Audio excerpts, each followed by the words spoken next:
This is USCHO Weekend Review. And here is your host, Ed Trefsker.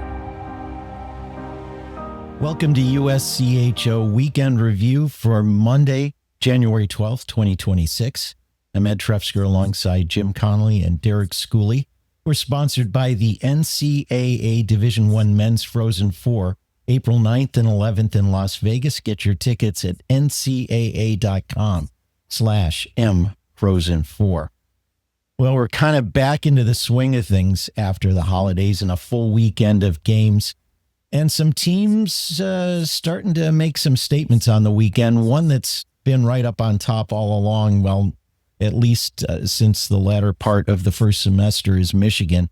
They really had a dominating weekend over Notre Dame. 5-2 and 7-4. Their offense keeps cranking with 12 goals on the weekend. They're also number one in the NPI and in the polls. Can they keep this going? Especially, we've got to consider, and we're going to talk about it more on Wednesday, Jack Ivankovic out maybe indefinitely at this point. We don't know a lot of details. But, is this sustainable? Can they keep it going? One of the things that I was talking about them right off the gate was their depth. They have forward lines, a lot of forward lines that can score. They were deep on D and probably could have been their best goaltending in a long, long time, but maybe even back to the Marty Turco days. No disrespect to anybody who's been in between there, but I think this is really going to hurt them.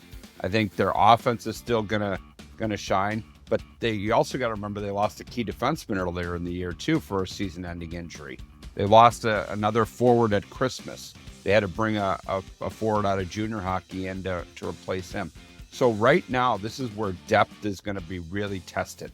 I think they've got a very, very good team, but this loss of Ivan Kovac is really going to be something to watch over the next couple of weeks.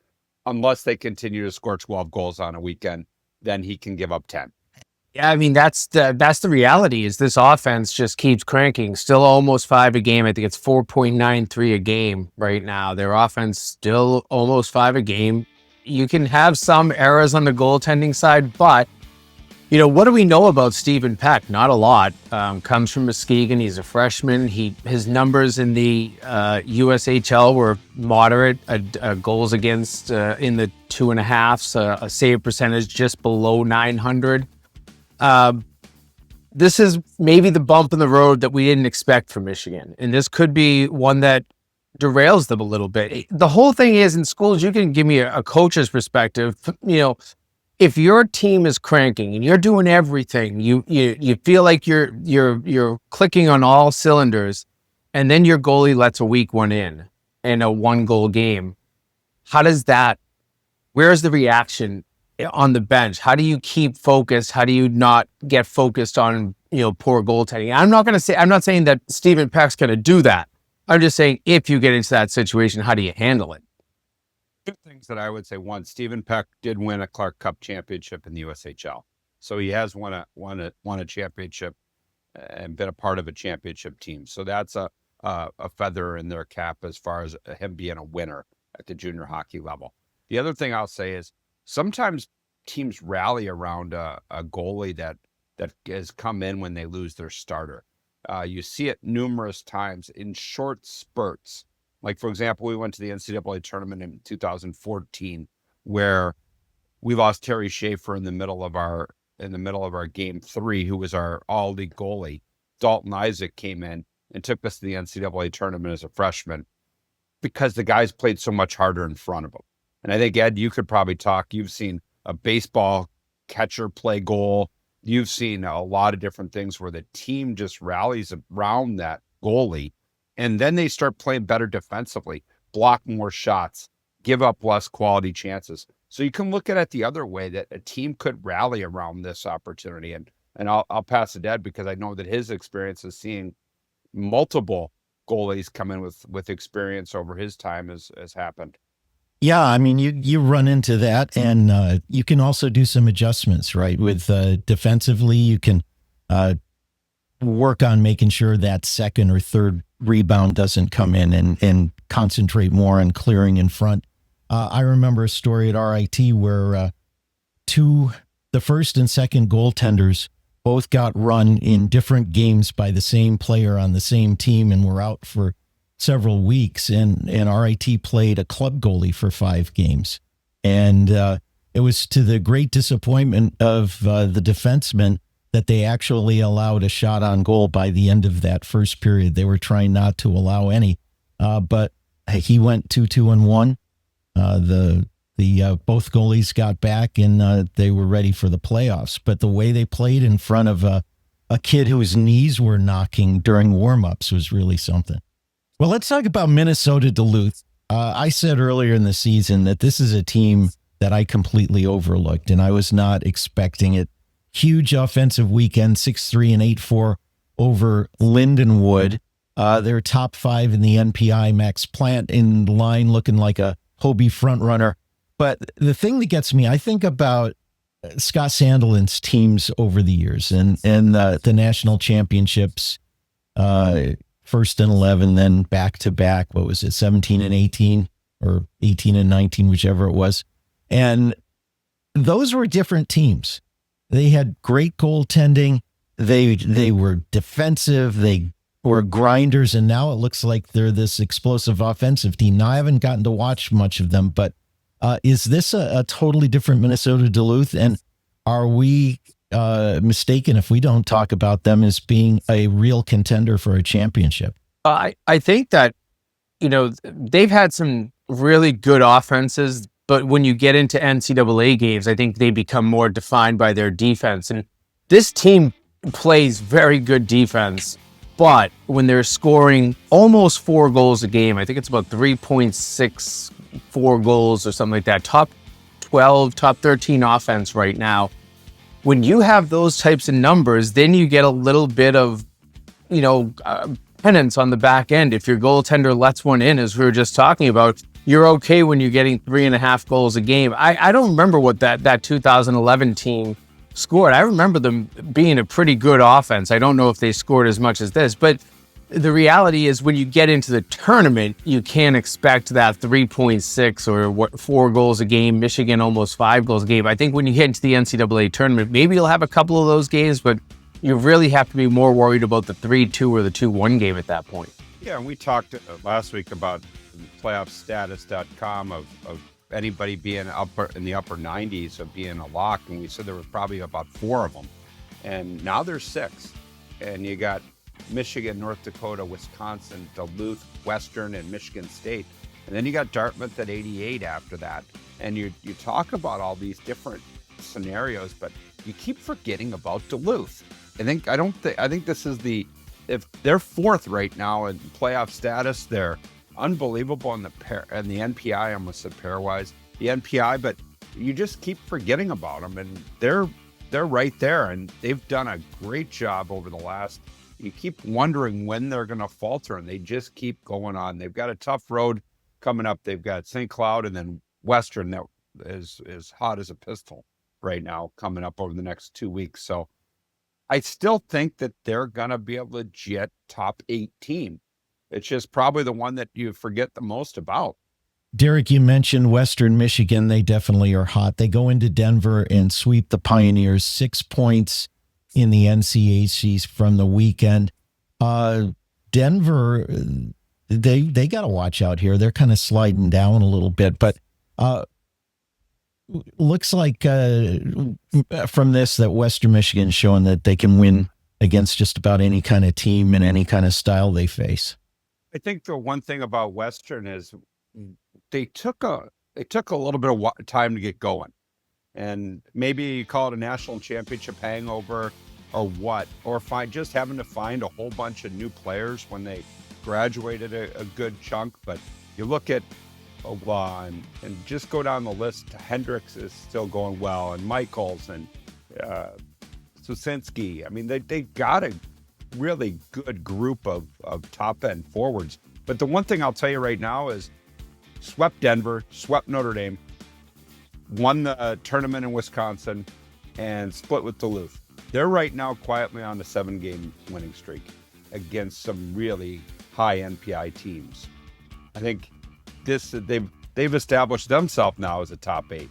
It would take a lot for them to fall, I think, to a 3 seed in the NCAA tournament. I was getting worried maybe in mid-November about Western, but like you said, Derek, they've put themselves back on a really good path. I got to see the end of the Friday game, and I think it wasn't one of those games that the final score was even indicative of how tight the game was, and that was a heavyweight hockey game. And low scoring. It was exactly what I expected out of these two teams. I thought that Saturday I didn't get to see as much of that game, and that feels like that one maybe got away from Denver a little bit. But when you're cranking and now you have confidence and you have a goaltender that's been there, you have some really high-end forwards that have been in a national championship game and won it.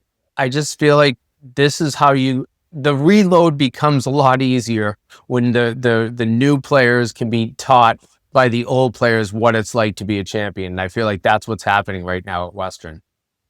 How about Quinnipiac? They are not having the spotlight shown on them right now because everybody's been looking at Dartmouth and maybe Princeton sneaking into the conversation, and ECAC positioning itself for 4 teams in the NCAA tournament right now in the NPI, but a 7-2 win over a good Union team and 4-3 in overtime over RPI on the weekend. They are quietly putting themselves into a position that they normally make more noise about. This is the Quinnipiac I think we were all waiting to see, and now we're seeing them crank. And that's a big win over Union on Friday night. And they probably had a little bit of a letdown against an RPI team that is dangerous if you let them in. And they needed overtime, but you still come away, you get the overtime win. 2 wins at home, 5 out of 6 points in the ECAC standing, and this team feels like they're quietly going along and doing what they're supposed to do in that league and probably going to win yet another regular season title. You look at, and I'm just looking at all the stats here. We talked about 4 teams in the NCAA tournament right now from the ECAC, which is obviously tremendous. So you got 4 in the top 15. But and once again, everybody's trying to figure out the NPI and all the new things. Does the strength of schedule scare you at all, Jimmy? I know you've talked a lot to Tim Dennehy.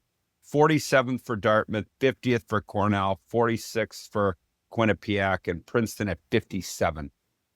If you lose to one of the bottom end ECAC teams, because it seems like there's a big divide between the two, how bad is that going to hurt those 4 teams if you go on a little bit of a streak? Like, say you go up to the North Country and lose to St. Lawrence and Clarkson because it is a challenging place to play, or you have a bump in the road against RPI like Quinnipiac almost did this weekend. Where do you see it all playing out from there with those strength of schedule? It can hurt, and you have to take care of business. The top 4 teams right now, even can say the top 5 teams, they're all in it for an at-large bid in the NCAA tournament. But if you falter on a given weekend, and there are teams that really can bring down your overall NPI, you lose to one of those teams. You just pointed it out. You lose to a Brown, you lose to Colgate, and I've seen Colgate play. They're a good team. You lose those games right now, they're going to hurt you. So that is one thing that we do have to keep an eye on, and I know we'll get into it in the second half of the show and talking about the NPI, but that is something we really have to keep an eye on. Penn State keeps rolling 3-0 and 5-2 over Minnesota. Really tough season so far for the Golden Gophers, but Penn State can score against anybody, and they have so much talent, and anybody overlooking them as a championship contender is making a mistake. Although I think the bettors, I think DraftKings and Futures still has them number 1 or number 2. But how about the Nittany Lions right now? They're rolling, and this is another good weekend. You mentioned Minnesota. Yeah, it's been a hard season for Bob Motzko, but there's still a strong enough team that win gets more bonus points for Penn State. Their NPI is still high enough, and that we'll get into that in the second half. But I just look at Penn State. They're proving that they can win tight games. They're proving they can score goals. Their defense has been excellent in terms of what they're allowing, especially of late. When you're winning at both ends of the ice, I think that's a really good recipe for success. They're getting offense, and they're really kind of doing it without the hype of Gavin McKenna, just over a point a game. And I know that he was a lot. If you talk DraftKings, you talk all that stuff, which I don't follow, but I'm sure he would have been a odds-on Hobie Baker final 10. If he gets rolling, they're going to be even more dangerous, because right now he's, I think, 19 points in 18 games, and coming a little off the World Juniors last week, but.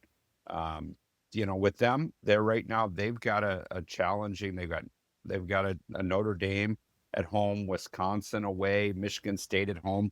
You're going to find a lot. I keep saying that, but we're getting to that point where you're going to find out by the end of this month where teams are kind of settling in, and you're going to see the top 8 determine each other, the top 10, and they're right there. And all the talk about McKenna, Aiden Fink got to 100 points on his career at Penn State, the fastest that any Nittany Lion has done it. And he may be more the key guy in that than McKenna, although McKenna is such a great setup, man. Those two, you just watch out. Bang, bang, all of a sudden you're in a deep hole if you're playing them. But congratulations to Fink on that. Providence smothered Maine 6-1 and 3-0. So it's a good weekend, a really statement weekend for Providence, but you gotta worry about the Black Bears right now. Really worry about the Black Bears. That Friday game was awful, and that's just shocking. I just think this is a better team. But I go back to some of the things that Ben Barr told me early in the season, and after some similar frustrating games. He doesn't feel his team has any room for error. If they don't play to their 100% best effort every night, they're not talented enough. He has said that to me before. They are not talented enough to win just on talent. They've got to put in the effort every night. And I think that when they don't bring that, you're seeing it. And this weekend in Providence, I heard they have really good pushback. I didn't see the Saturday game. Heard they had great pushback on Saturday. But big question we have now in Providence, Philip Svedback, the goaltender, he's injured. He's going to be missing. We'll talk about this on Wednesday when we get into some injuries.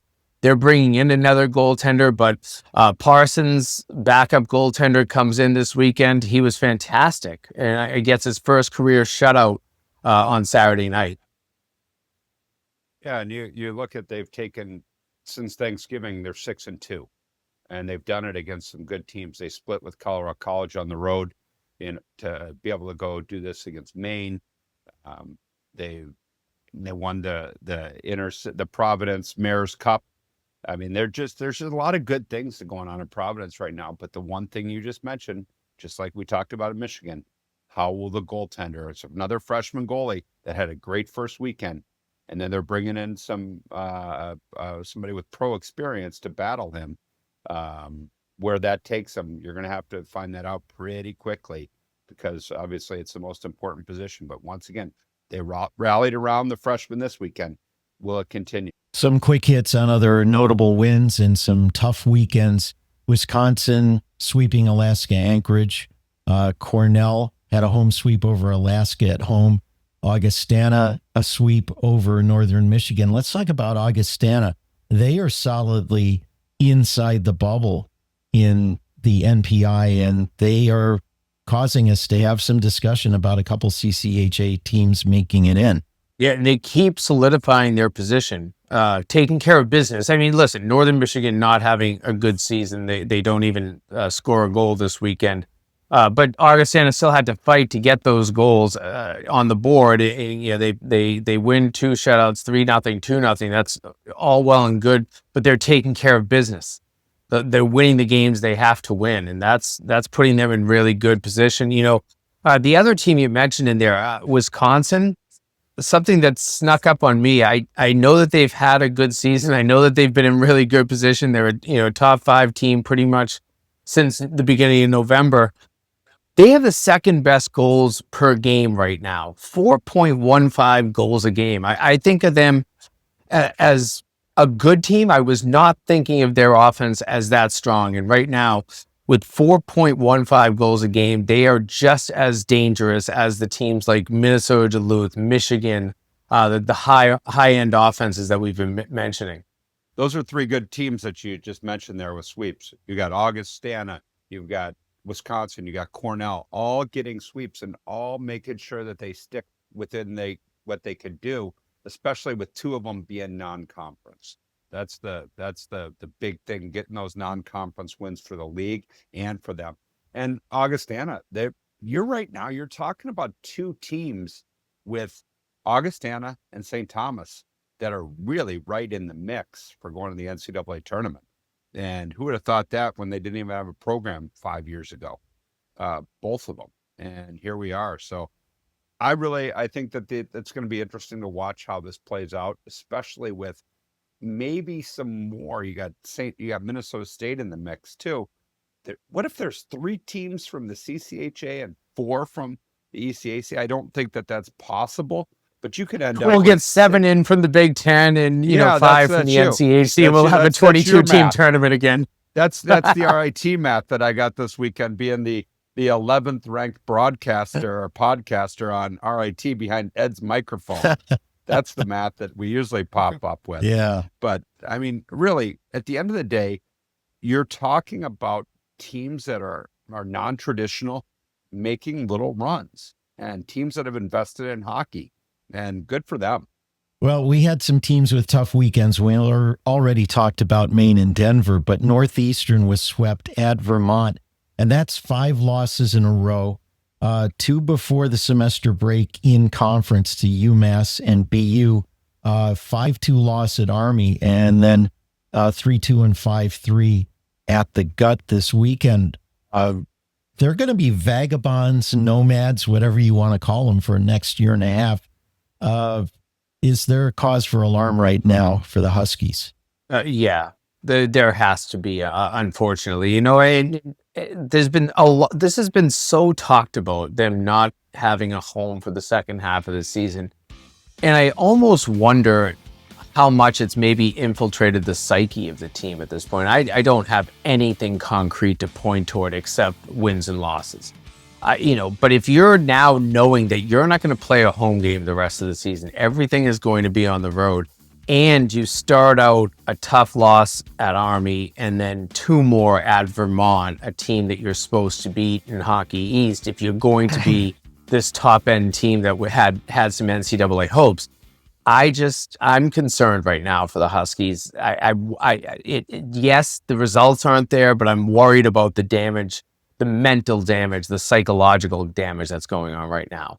You talk about being vagabonds. Those were road games. So those were scheduled to be on the road. We haven't even got to where they've got to travel all over the city of Boston to play a home game. What does that do for your practice? What does that do for your locker room? There's just so many different factors that people don't even think about when you're trying to do this, because they probably had a really nice lounge. They probably had a really nice weight room at Matthews. They probably got all their meals catered there. They probably got a lot of different things. Now all of a sudden you're displaced. I don't know where they're practicing at, but you don't have the amenities there that you previously did. And I don't think, correct me if I'm wrong, I don't think this was planned going into the year. I think this kind of came up. This was planned this year. Yeah. Okay. Well, I thought they were going to try to finish the whole year out in the building, and the building just started falling apart, which it has. But that being said, it has. Where you where's your home? Where do you practice at? Yeah. How do you got to drive now to practice instead of walk? There's just so many different questions that you have that affects the team. But these were road games that were planned. So they haven't even got to the point where they're going all over the city yet.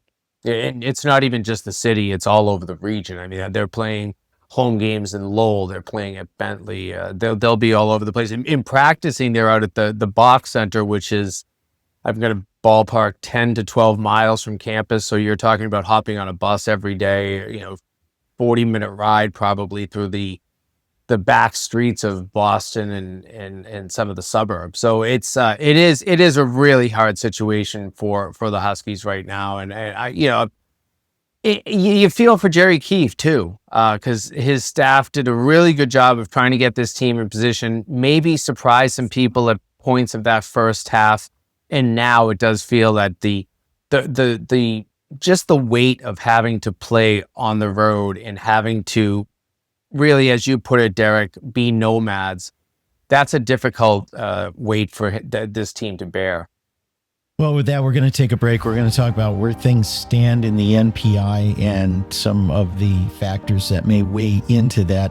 We're sponsored by the NCAA Division I Men's Frozen Four, April 9th and 11th in Las Vegas. I'm Cole Caulfield, and I played college hockey. I'm Adam Fox, and I played college hockey. I'm Jake Gensel, and I played college hockey. I'm Cale McCarr, and I played college hockey.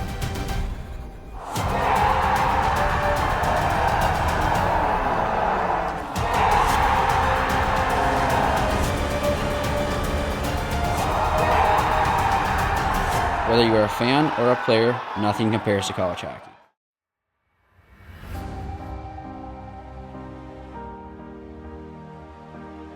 Welcome back to USCHO Weekend Review. We're going to talk NPI, especially bonus points and how the conferences influence where teams are.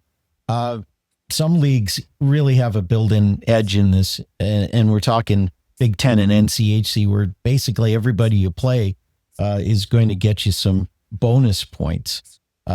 You beat a team 51 or higher in the NPI, you get a bonus towards the win. And the more you play in a league with strong teams, the more you stack those up and the more it helps you out. And maybe that continues to separate things as we go along. So just kind of some basics. In the Big Ten, 5 of the 7 teams are above 51. So almost every weekend, you're getting something out of it extra. And 7 out of 8 in the NCHC. So everything they play in that league pretty much does the same thing. Now, Hockey East, you have fewer teams above 51, and the top team, Providence, it's in the mid-50s. Jim, why don't you take this from here and do a comparison of how things work? Maybe an example that you brought up, Michigan versus Providence, and how bonuses can help them out. Yeah, you kind of set it up there, Ed. If you're NPI, when you look at the number, every team next to their name on the NPI list will have a number. Some down in the 30s and 40s, some in the high 50s, you'll get into the 60s. If the number is 51.00 or higher, then when you beat a team with that NPI of 51 or higher, you will get a bonus. And the bonus is calculated of your NPI minus that team's NPI at the end of the season again. But we factor these bonuses, we watch it in real time, but it only matters at the end of the season. But when you take that number, take the difference between the two. So let's just say Providence were playing Michigan this weekend. They're not. Providence is about 55. Michigan's about 59. If Providence beat Michigan, the difference between the two, not 59 minus 55, is 4. You then divide that in half. Or multiply it in half, however you say it. I'm not sure if I just used the right words. Multiply it by 1/2. That would give the bonus that you get. So if a team beats Michigan right now and they're down in the mid 50 points or more, it's a huge bonus, a massive bonus. Now that would take Michigan's NPI down. So this is all dynamic and changes. But I was just looking. Michigan, obviously, this is the top team and it's the easiest one to note. Their bonus is just below 1.2 right now. Providence right now, their bonus, when you take all of their wins above teams with NPIs of 51 or higher, their bonus is only 0.3, so 0.3 of a point. That's 25% of what Michigan's is. So the best team in Hockey East is still only getting 1/4 of the bonus that the best team in the Big Ten is. And that is going to continue into the NCHC and the Big Ten, because most of those teams have an NPI, and likely by the end of the season will end up with an NPI above 51. So every league win, forget about non-conference, but every league win in those conferences is usually carrying with it bonus points. That is a huge advantage. That's where I think the NPI gives you a little more edge than the pairwise even did. And I don't have the pure math behind that to back that up, but that's just the gut feeling saying that I think that this is what separates the NPI from the pairwise, the bonus points. Well, I mean, the bonus points aren't the only factor. Obviously, you want the winning percentage, you want strength of schedule. I think that just shows you that there's less chances to get bonus points in one league compared to the other, depending on their records. I think that would be the biggest takeaway. And bonus points obviously really help you, and they help you climb. And it makes the gap bigger if you've got the ability to get more bonus points. So I think that that's where it is. And once again, I can't wait to see the difference, if there is any, between the NPI and what the pairwise would be from last year, because we will all see it. I mean, we'll be able to see it at the end of the year. Somebody will put it together, whether it's the NCAA tournament committee or somebody. There will compare the two to see if we're getting a better field. And that's where it comes down to. My hunch is it's going to be very close, but you're going to see a couple of teams switch position, or maybe one team in and one team out, because of factors that aren't there in the NPI. And by that, I mean the head-to-head and common opponents. And the other thing about this that you mentioned that I think is also going to come into it, strength of schedule or the overall winning percentage of your league really comes into play twice. It comes into play in strength of schedule, and it comes into play in bonuses as that factors in and gets you that. So you get an even wider stretch because that counts twice. I guess the question that I will have is, who's going to be mad at the end? Is it going to be a Power 4 school that's mad because of the change? And because somebody like Augustana, St. Thomas, more of the perceived CCHA, ECAC schools, somebody's going to be mad.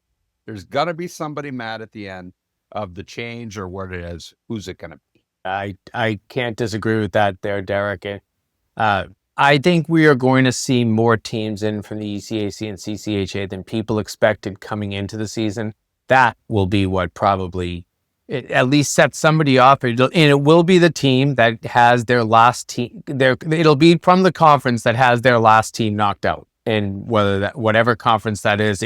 Listen, we could be talking about the 5th Big Ten team not getting in, or the 6th NCH team not getting in, or we could be talking about the 2nd Hockey East team not getting in, but somebody will be upset. If I had to pick somebody to be upset right now, granted 7 weeks or 8 weeks of hockey to play in the regular season, it would be Hockey East, because they are in the most precarious position of really the top 3 leagues right now. But again, that could change.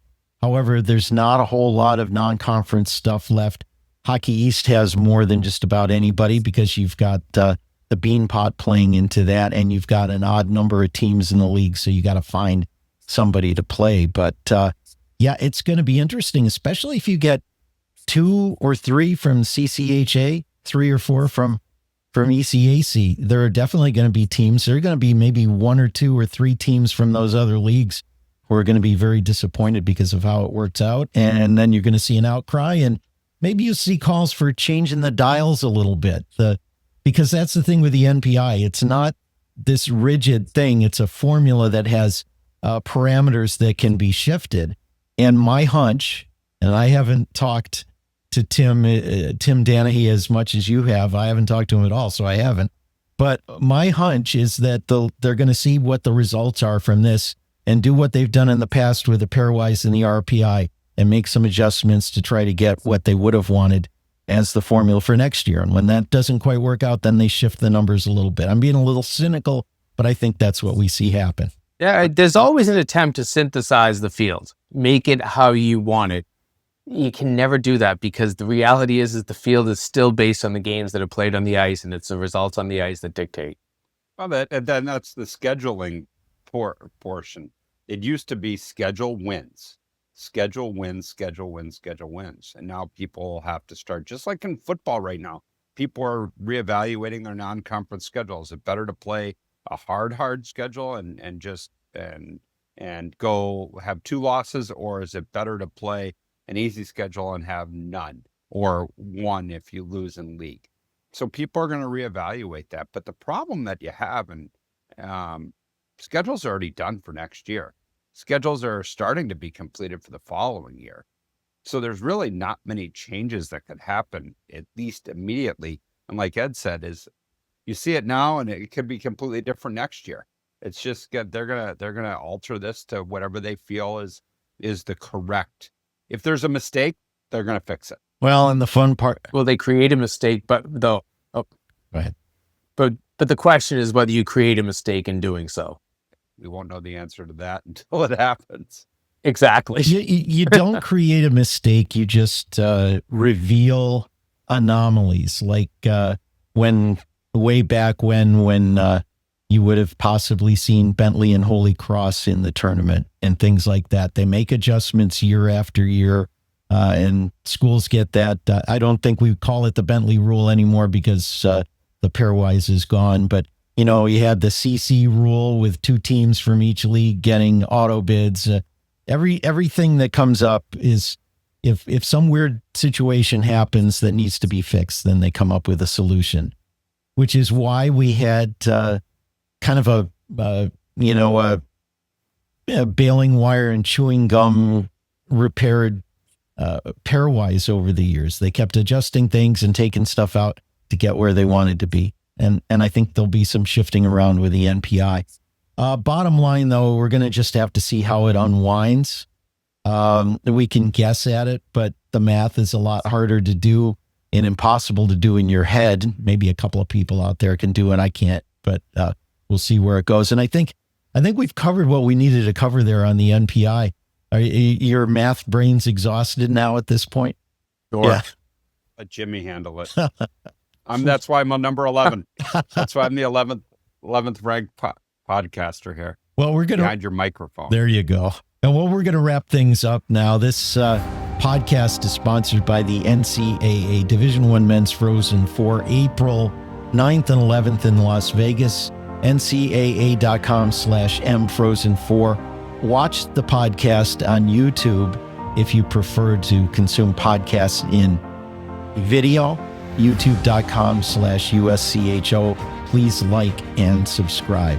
For Jim Connolly, for Derek Schooley, I'm Ed Trefsker, and this has been USCHO Weekend Review.